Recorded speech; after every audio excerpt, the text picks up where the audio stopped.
జగనన్న గారు పూర్తి మద్యపాన నిషేధం చేస్తానన్నాడు. ఏమన్నాడు? అసలు మద్యం అనేది లేకుండా చేస్తాను అన్నాడు. మద్యం అనేది లేకుండా చేశాకనే ఓట్లు అడుగుతాను అన్నాడు. మద్యం అనేది లేకుండా చేస్తాను అని నేను మేనిఫెస్టోలో పెడుతున్నాను.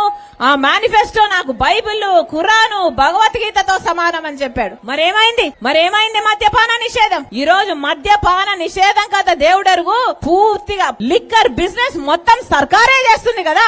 ఇక వేరే బ్రాండ్లు ఎక్కడా ఏవీ లేవు. సర్కారు ఏది అమ్ముతే అదే తాగాలి, ఎంతకు అమ్ముతే అంతకే కొనాలి. క్యాష్ అంటే క్యాషే. స్టేట్ కు ట్యాక్సులు లేవు, సెంటర్ కి ఇచ్చే ట్యాక్సులు లేవు. మన రాష్ట్రంలో పక్క రాష్ట్రాల కంటే ఈ కల్తీ మందు తాగి 25% మంది పక్క రాష్ట్రాల కంటే మన రాష్ట్రంలో లివర్ చెడిపోయి చచ్చిపోతున్నారు అని రిపోర్ట్లు వచ్చినా కూడా క్వాలిటీ చెక్ లేదు. సర్కార్ అదే అమ్మాలి, ప్రజలు అదే తాగాలి. ఇది ఎక్కడ విడ్డూరం? శాండ్ మాఫియా అంతే, లిక్కర్ మాఫియా అంతే, మైనింగ్ మాఫియా అంతే. ప్రజల గురించి అక్కర ఉందా?